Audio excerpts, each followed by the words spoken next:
When I first met Jess, I felt an instant connection. We started dating around Thanksgiving, and by Christmas, I was sure she was someone special. We decided to take it slow, wanting to build a solid foundation before making anything official. By the time New Year's rolled around, we were a couple, planning our future together. About a month ago, Jess and I attended a small get-together with mutual friends. During the party, I noticed a strange look between Jess and another guy, but I brushed it off. Later, a conversation about a Christmas market Jess had visited brought the guy's attention back to me. I still didn't think much of it. That night, I received a text from the same guy. He got my number from a mutual friend and said, "Hey, I don't know you, but I thought you should know that Jess and I hooked up right after Christmas." Feeling a mix of anger and confusion, I confronted Jess. She immediately tensed up and had a sad look on her face. She confessed that she met the guy on Tinder and they hooked up a couple of times before she and I were official. She explained that she wasn't sure where we were heading at the time but felt terrible that I had to find out this way. She admitted she had considered telling me but feared it would ruin what we had. I needed some time to process everything. I got drunk that night and ignored Jess's texts, feeling deeply betrayed. We weren't official when it happened, but we had already been on multiple dates, and I thought it was clear we were moving towards a serious relationship. I had no interest in other girls because I only wanted to be with Jess. She had been hinting at us becoming a couple and suggesting exclusivity, which made this revelation even harder to swallow. What hurt me the most was that Jess had told me she wanted to take things slow physically until we knew each other better. Yet, during that same period, she hooked up with someone she barely knew from Tinder. When I asked her about it, she said she took it slow with me because she saw a potential relationship. But it was different with a casual hookup. Her logic made no sense to me. Now, I'm torn. Things have been going well with Jess, and we were planning to move in together. But this revelation has cast a shadow over everything. I feel betrayed and unsure if I can trust her. I don't want to talk to my friends about it because they would probably hate Jess if I ended up staying with her. The more I think about it, the more confused I become. On one hand, Jess has been an amazing girlfriend. She is kind, caring, and we have so much fun together. We share similar values and have talked about our future, including moving in together and possibly starting a family someday. I can see a life with her, and the thought of losing that is painful. On the other hand, I can't shake off the feeling of betrayal. Jess's actions during those early days of our relationship make me question her commitment and honesty. I trusted her completely, and now that trust is broken. I wonder if I can ever truly get past this and if it will always linger in the back of my mind. Jess has apologized multiple times and insists that it meant nothing and that she was confused and unsure about our future at that time. She has been doing everything she can to make it up to me, showing me how much she cares and how committed she is to our relationship.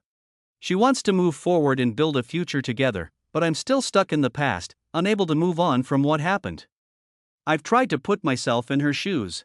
Maybe she was scared of getting hurt or didn't realize how serious things were between us. I've considered that people make mistakes and that this might be something we can overcome. But it's hard when the image of her with someone else keeps popping into my head.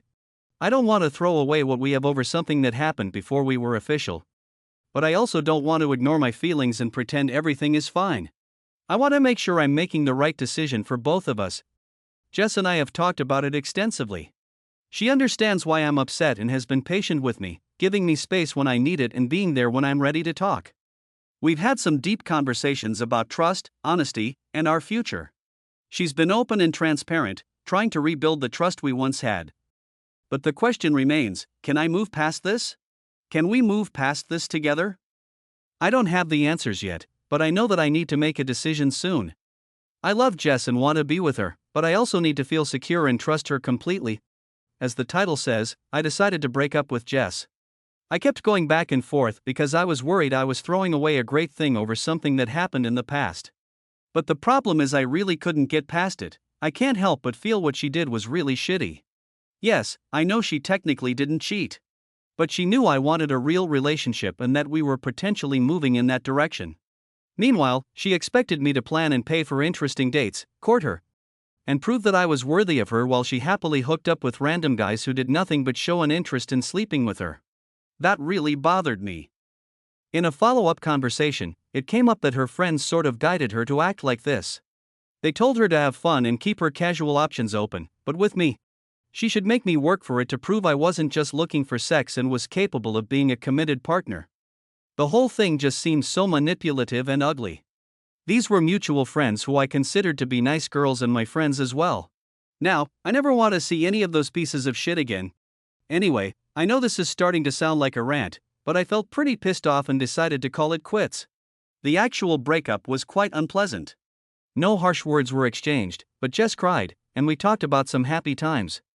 I guess that's the hardest part about this. I don't think she is a bad person, and maybe we could have had a nice future together, like we did over the past few months. In the end, I think I made the right decision. I want to be with someone who treats me well from the beginning.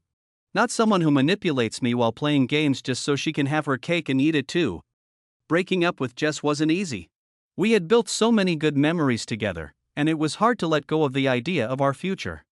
I remember our first date, how we laughed and talked for hours. We shared dreams and made plans, and for a while, it felt perfect. But the more I thought about it, the more I realized that trust is the foundation of any strong relationship. Without it, nothing else matters. I tried to give Jess the benefit of the doubt, but I kept replaying the conversations in my head. Her friends' advice to her, the way she acted during those early months, it all felt like a game. I don't want my relationship to be based on games and manipulation. I want honesty and mutual respect. The days following the breakup were tough. I missed Jess and the good times we had, but I knew I had to stick to my decision. I spent a lot of time reflecting on what I want in a relationship and realized that I deserve someone who values me from the start. Someone who is honest and genuine. I talked to a few close friends about it, and they helped me see that I wasn't overreacting. They reminded me of my worth and that it's okay to set high standards for myself. Their support made me feel more confident in my decision. As time passed, I started to feel a sense of relief. I realized that I had made the right choice for my own well-being. I began focusing on myself and doing things that make me happy. I reconnected with old hobbies and spent more time with friends and family. Slowly, I felt a weight lifting off my shoulders. Breaking up with Jess was a turning point for me. It taught me the importance of self-respect and trust in a relationship. It showed me that it's okay to walk away from something that doesn't feel right, even if it's difficult. I learned to trust my instincts and prioritize my happiness. Now, I'm moving forward with a clearer sense of what I want and need in a partner. I'm looking for someone who will treat me with the same respect and honesty that I offer. Someone who won't play games or manipulate me. I know that person is out there, and I'm willing to wait for the right one. In the meantime, I'm focusing on becoming the best version of myself. I'm taking this time to grow and learn, so when the right person comes along, I'll be ready. And until then, I'm content with knowing that I made the right decision for me. Second story. My 36F husband, 42M, is currently in Las Vegas for a national bowling tournament. He's there with his mom and her friends from their bowling league. He's an avid bowler, participating in a Tuesday night league, and often competes in state and sometimes national tournaments. Usually, I accompany him and sometimes bowl myself. This year, we decided I would stay home with our 3 boys, ages 4, 8, and 10, due to the heat and smoke in Vegas in July. We've been married for 11 years. This is his second marriage, his first ending because he caught his wife cheating on him. I've never doubted his fidelity. He's just not that type. So, on to this trip. When he travels without me, at least once a year due to my job and time off requirements, he usually shares a hotel room with his mom or our boys. 3 nights ago, we were on FaceTime while he was in his hotel room. It was nice, and he mentioned he might take a nap due to lack of sleep. I asked if he had the room to himself, hoping he'd get some rest. He said, "Oh no? Is sharing with me?" I asked who that was, and he said something I don't remember exactly except that it was a she. I was stunned. He explained that he was supposed to share the room with his mom's boyfriend. But plans changed, and now he's sharing with another woman on the trip. He reminded me that I played cornhole with her last month at a get-together. I remembered playing cornhole with him and a girl. But the name he gave didn't ring a bell. He was confused about why I was upset, so I dropped it because I didn't want to spoil his time or his bowling. I know I should have asked how he would feel if the roles were reversed, but I didn't. Partly because I didn't want to fight in front of the kids, and partly because I didn't want him to dismiss my concerns as imaginary. I've hardly slept since that night, my dreams full of worst-case scenarios, and I haven't brought it up again. He's mentioned taking naps and how boring Vegas is for him. I'd made a few sarcastic comments about how he'd have more fun if I were there instead of his current roommate, but he brushed them off. So here we are, he has spent the last 3 nights in a hotel room with a woman who isn't me or his mother. Am I the asshole for being upset? I texted my husband today to tell him that this situation has been bothering me for the last 3 days. I had questions, and we needed to have this conversation. I asked him who the woman was, how old she was, and why he didn't tell me about the situation before I found out by accident. He explained there was a mix-up with the rooms, someone didn't show up, so they shuffled everyone around. He ended up paired with a woman about my age. He said he didn't think it would be a big deal and didn't want to inconvenience everyone else on the trip. He also said he didn't want to upset me, which is why he didn't tell me about it up front. He assured me I had nothing to worry about and made sure they weren't alone together in the room except when they were sleeping. I know, but I really do believe him on this. I was honest with him and told him that if the roles were reversed, out of respect for him, I would have called him right away to make sure he was okay with it. I told him that while I trust him implicitly, I should not have found out the way I did. He should not have dismissed my concern. I told him that the lack of upfront communication felt suspicious, regardless of his intentions or what actually happened. As for not upsetting me, I told him I would have understood and not been upset if he had just been honest. He has apologized profusely. I told him to just communicate next time, and he is adamant there will not be a next time. So, call me naive if you want, but I am dropping it at this point. He will be home this evening, and I intend on having a nice evening with him before I don't see him again for another 2 weeks. I cried it out when I found out her age, but getting this off my chest has been very relieving. My husband is coming home tonight, and we will talk. I'm hoping it's an 82-year-old grandma. I am not handling this as well as I thought I would. I decided to let it go because I know he wasn't doing anything with this other woman. You can disagree and call me crazy if you'd like, but I know that. However, I can't get past the fact that he made the decision to do something he knew I wouldn't be okay with and didn't tell me about it. It all feels so messed up. I have talked to a few of my coworkers. I don't really have any friends that aren't friends of his that I talk to regularly. And there is no way I will talk to my family because that is a storm I can't handle right now. They are all shocked and angrier for me than I have let myself be. Most of them know him, the kind of person he is. And what ended his first marriage, he used to work at the same company. We had less than 24 hours together before he, his mom, and all 3 of our children took their trip to the other side of the United States. I have been sitting in my feelings and will continue to do so until they get back, almost another week from now. I was on the phone with them this evening before they went to bed, and one of the first things my husband said to me was, "I'm sharing a bed with a redhead tonight." I almost came unglued before I realized he was talking about one of our boys. After a very long pause, I said, "You better be talking about our son's name." And I was so angry I don't understand how he didn't pick up on that. Every conversation we have had has been short and to the point because I'm really just not interested in talking to him. I have been calling my oldest son and talking with my boys instead. His mom hasn't really said much to me, which makes me think he has said something to her. That's fine, I really don't care about that. Bottom line, I don't know what to do. It is midnight at home, and I tried to go to bed 2 hours ago but couldn't stop sobbing. So I got up and let it out. It felt good to get it out, but I know I need to talk to someone. I have support lines through work I can call, but I won't tonight. I've had too many drinks and don't want to bring that into it as well. But I will call tomorrow. I know I should be upset and angry and not let it go. But I am afraid that when I do talk to a professional, they will say I'm blowing it out of proportion. I will still call, but I need to get my head straight first. He is bicycling for 7 days, over 400 miles. So as much as I want to tear him a new one right now, especially after his completely insensitive and clueless joke this evening, I have not. Because I want him home safe and sound. Regardless of my feelings right now, the most important thing is that my children's dad comes home safely so we can hash this out together. Not while he's 1,000 miles away with his mom and our children. Fourth story. Last month, my wife, Amy, called me in a panic to tell me that her water broke and she was going into labor. This was a huge shock since she was still early in the pregnancy. To make matters worse, I was already on the road, about 30 minutes away, tending to my mother, who had just been in a minor accident. Though she wasn't seriously hurt, she was still shaken up.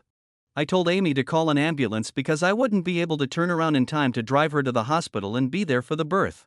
She was furious, yelling, crying, and cursing at me through the phone. I tried to calm her down, suggesting she call my sister if she didn't want to call an ambulance since my sister lived only 20 to 25 minutes away. She hung up on me, and I didn't hear from her for about an hour and a half. When I finally checked my phone, I found a video from my sister showing Amy giving birth while holding her male friend's hand, just like a husband would do for comfort. My sister followed up with a text asking when I would arrive. I ignored the question and asked her who drove Amy to the hospital. She told me it was Amy's male friend, the one I never liked but never mentioned to Amy. I asked my sister for the full story while driving my mother home. It turned out that instead of calling my sister or an ambulance, Amy called her male friend, who lived only 10 minutes away. I asked my sister to FaceTime me, but to keep it discreet. On the call, I saw Amy's friend rubbing her back, wiping her tears, and comforting her. I couldn't bear it and ended the call, telling my sister to inform Amy that I would come to the hospital the next day after work. The next day, around 3 to 4 p.m., I went to the hospital to see Amy and our newborn son. She was visibly upset and salty, even in front of our families. When I asked her why she was acting this way, she told me to leave her the fuck alone. Later, when I tried to hold our son, she snatched him from my hands. Everyone else had left by 6 p.m., leaving just the two of us. Finally, I got a chance to talk to her about why she was so upset on what should have been a joyous day. She got angry and said I had the audacity to miss the birth and then act surprised she was mad. In my frustration, I accused her of being a cheater for inviting another man into the delivery room. This led to a brief but intense argument that ended when a NICU nurse brought the baby back. It's been a month since then, and Amy still refers to our son as her son or her baby. I've tried to have deep conversations about our family's future, but she flat out told me she would never have another child with me after what happened, which hurt deeply. Last week, I overheard her talking about choosing godparents. She said she wanted her male friend to be the godfather because he was there for me when, my name, couldn't care less. I'm the wife from that post. A friend found it and sent it to me, still don't get why he didn't post it on a burner account. Anyway, I decided to make an account to respond, clear some things up, and tell my side of the story as briefly as I can. Yes, I did call my husband to tell him that my water broke. He told me he wouldn't make it and to call an ambulance or his sister, who has called me a slur to my face before. So I don't know why he thought this would be a good idea. I didn't call his sister because we don't get along, and I have a friend who lives closer to us. He ended up driving me to the hospital, and his sister pulled into the lot almost right after us. I don't know how she knew I was going. So now I'm in pain, scared, upset at my husband, and have someone I don't like with me during my most vulnerable moments. I was holding my male friend's hand because why wouldn't I be? It was clear that my sister-in-law was recording me because she was staying away from everyone else, holding her phone to her chest and pointing it at me. It was obvious what she was doing. I didn't think that she was on FaceTime with anyone. I just thought she was filming me, which is equally as weird. I'm not sure why I brushed it off or didn't ask about it when I was more stable. My husband did show up the next day around 4 p.m. and tried to act like nothing happened. I was very moody and rude to him, which was probably very immature of me. This later broke out into an argument after everyone left where he called me a cheater, and I also said some very nasty things. I have been isolating myself and my son away from him as much as I can and trying to be less dependent on him in some aspects. The reason for this is that I feel I can't trust him to keep my son safe, change his diaper, pour my breast milk into a bottle and feed him, burp him, or basically do anything for my son at all. It is true that my son and I are financially dependent on my husband, like he has stated before. I can't divorce him right now because I don't have any nearby family or support system to help me and my son, and I'm still in school.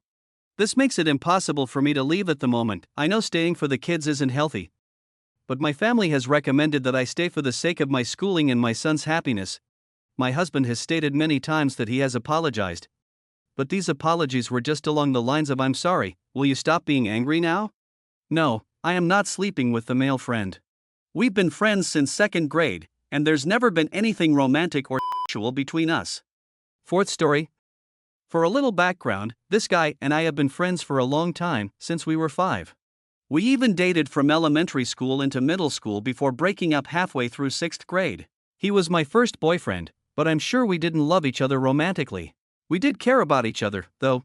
Now, in our adult years, I, 25F, and he, 25M, had a week after the new year of 2024.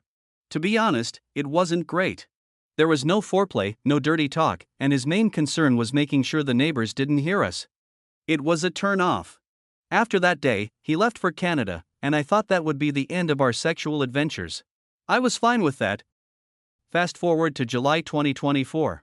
He texted me to check in and asked if I was single. He did that sometimes to see if I was dating or seeing someone. We were friends who had but it wasn't a big deal to me since he knew where I stood with relationships.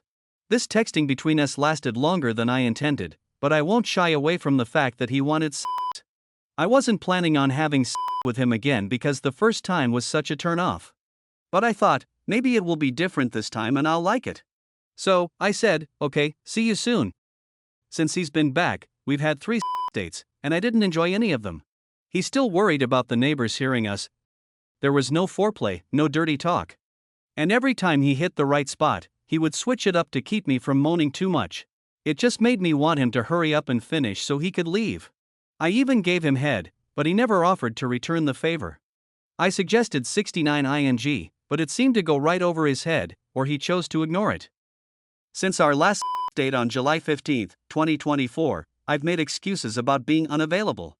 I've been thinking of ways to kindly tell him, you suck at You never listen to my needs. It's like you only care about your pleasure, and it's a huge turn-off. You might as well pleasure yourself or find someone else. I don't want to sound like a major bitch. Last night, he texted me to see if I was available, and I didn't even bother to reply. With him has left me moody, cranky, and unsatisfied to the point where I don't even care if I lose him as a friend. He's every time, and I haven't once. After he leaves, I turn to my dildo and vibrator to finish the job where he couldn't. Here's what he does during I ask him to go harder. He does it for a second, then goes back to his thing, which is basically rolling his in my pussy. I ask him to stimulate my clit, and he takes his out and taps my clit with his fingers, missing every time. When I ask him to play with my or my as foreplay, he ignores me. His routine is simple: touch the a bit, kiss the neck a bit, and enter the until he comes. I don't know if it's a lack of experience on his part or if he thinks he doesn't need to please me because we're just partners. But I'm done with it. Overall, he's a good guy, and I don't want to hurt his feelings. I just want to end this unsatisfying sex life kindly without hurting his ego or pride. Yesterday, I decided it was time to tell Ken that I didn't want to have sex with him anymore. Since we live in the same area, it was easy to arrange a meeting. I shot him a message asking to talk, and he responded quickly. He came over to my place, where I invited him in, and we sat down in the living room. I even offered him a glass of water, which I never do when he comes over for the deed. This made him immediately ask, "What did you want to talk about?" I sat down across from him, knowing I didn't want to hurt his ego, pride, or disrespect his manhood. Taking advice from Reddit and my friends, I decided to tell him something between a white lie and the truth. I said, "Hey, sorry for not replying to your message Friday night. But I want to pause the sex because I'm seeing someone, and we want to see where things will go. We were figuring it out, and I wanted to tell you when we were sure." He looked at the ground and refused to meet my eyes, then said, "Nah, it's cool. I was also gonna tell you we needed to stop as well because I'm growing my relationship with God. I got baptized, and it's time to change my ways." This took me by surprise because I knew he was involved with church in Canada, which meant he got baptized before coming back to New York and before having sex with me the second, third, and fourth times. My honest reply was, "What?" He asked if he could step out for a minute. And I said okay. As we both processed the information, I thought, how do you go from Freaky Friday to Holy Sunday in a day? This was the same guy who asked to me Friday night. Saturday passes, and now that I cut things off, he's a man of God? Completely suspicious, I say. I've accepted 2 things in this moment. He knew he was bad at and was trying to make the blow of me stopping with him look like a mutual decision. He was out there for a few minutes, giving me time to update some friends, who pretty much all laughed at the situation. When he finally came back in, I asked, "Are you okay?" He said yes. I told him this was all for the best since we both had things that would have required us to leave this relationship behind, and he agreed. We said our goodbyes, and when I shut that door, I thought that was the end of it. It was not. About half an hour later, he texted me saying, "I just have one question for you though." I hoped he would ask about the cute glass I poured water in. But nope. I said, "Sure, what is it?" His reply was, "What's your honest opinion on my size and performance?" I could have thrown my phone at the wall. He knew I didn't enjoy sex with him and wanted to confirm it. But why did he care? We were never going to have sex again, and if he was focusing on God, why did it matter? So, I replied, anything before God shouldn't matter. Focus on your relationship with God, and don't worry about these minor details. It doesn't make sense to. Because it really didn't. I didn't care about size because if you know how to work it, it's not a problem. But I knew answering that question would bruise his ego, so I answered the way I did. He wasn't letting it go. He said, I'm not worried, I just wanted your feedback. Most guys want feedback during sex, not after the girl breaks it off and everything is said and done. At this point, I was done caring about his feelings. So I let him know, honestly, sex with you made me want to cry in sadness. You left me completely unsatisfied every single time and cared more about the neighbors than my needs. Your performance had me reaching for my dildo and vibrator every single time without fail because you failed to make me. His reply, and I kid you not, was, LOL, I figured. I ended the conversation with okay hand medium dark skin tone because that had me up. He basically laughed at being bad at sex. WTF? Thanks for listening. If you enjoyed today's story, make sure to give this video a thumbs up and consider subscribing to Red Relationships to never miss a future upload.